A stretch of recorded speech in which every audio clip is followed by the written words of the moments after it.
Hello everybody, मैं पूजा हूँ। मेरी इस चैनल में आपका बहुत बहुत स्वागत है। हमारा आज का टॉपिक है जेनेटिक इंजीनियरिंग। मतलब एक ऑर्गेनिज्म का डीएनए लेकर उसे दूसरे ऑर्गेनिज्म के डीएनए के साथ कंबाइन करना, जोड़ना यूजिंग बायोटेक्नोलॉजी को जेनेटिक इंजीनियरिंग कहते हैं। इसे जेनेटिक मॉडिफिकेशन, जीन स्प्लाइसिंग और रिकॉम्बिनेंट डीएनए टेक्निक भी कहते हैं। अब हम देखेंगे कि यह कैसे हो पाता है, कैसे पॉसिबल है। तो जेनेटिक कोड जो होते हैं वो यूनिवर्सल होते हैं। मतलब कोई एनिमल हो या इंसान हो या बैक्टीरिया हो, सब में एक ही जेनेटिक कोड ATCG होते हैं। और जेनेटिक इंजीनियरिंग में दो एंजाइम का काफ़ी मेन रोल होता है, एक रिस्ट्रिक्शन एंजाइम और एक लाइगेज एंजाइम। हर रिस्ट्रिक्शन एंजाइम एक पर्टिकुलर यूनिक डीएनए सीक्वेंस को कट करता है। जहाँ कट करते हैं उसे रिस्ट्रिक्शन साइट कहते हैं। यह जो रिस्ट्रिक्शन एंजाइम होते हैं ज़्यादा करके अनइवनली कट करते हैं और स्टिकी एंड बनाते हैं। फिर दूसरे ऑर्गेनिज्म से डीएनए फ्रेगमेंट को सेम एंजाइम यूज़ करके काटा जाता है।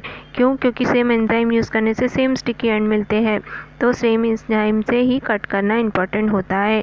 अब दोनों चिपक जाते हैं कॉम्प्लीमेंट्री बेस पेयरिंग के कारण, और फिर डीएनए लाइगेज एंजाइम से उन्हें उस शुगर फॉस्फेट बैकबोन को ग्लू कर दिया जाता है, चिपका दिया जाता है। अब हम टिपिकल जेनेटिक इंजीनियरिंग प्रोटोकॉल देखेंगे ह्यूमन इंसुलिन के एग्जाम्पल के साथ। बैक्टीरियल सेल से हम ह्यूमन इंसुलिन बनाएंगे। इसके लिए हम बैक्टीरिया का जेनेटिक स्ट्रक्चर देखेंगे।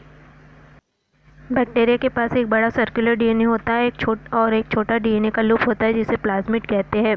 तो इस प्लाज्मिड को बैक्टीरिया सेल के अंदर बाहर करना आसान होता है, ये एक एडवांटेज हो गया। तो अब हम प्लाज्मिड को निकालेंगे बैक्टीरियल सेल में से और उसे रिस्ट्रिक्शन एंजाइम से कट करेंगे, और ह्यूमन सेल में से डीएनए को निकालेंगे और सेम रिस्ट्रिक्शन एंजाइम से उसे कट करेंगे। अराउंड इंसुलिन जीन्स के अराउंड कट करेंगे ताकि हमें वो जीन्स मिल जाए। अब हमारे पास है कट प्लाज्मिड और ह्यूमन इंसुलिन जीन।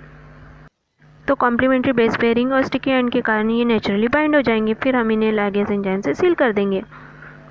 इस तरह से हमें रिकॉम्बिनेंट प्लाज्मिड मिला। इसे हम वापस बैक्टीरियल सेल में डालेंगे। इस प्रोसेस को ट्रांसफॉर्मेशन कहते हैं। किसी भी सेल को नया डीएनए दिया जाता है तो उस प्रोसेस को ट्रांसफॉर्मेशन कहते हैं।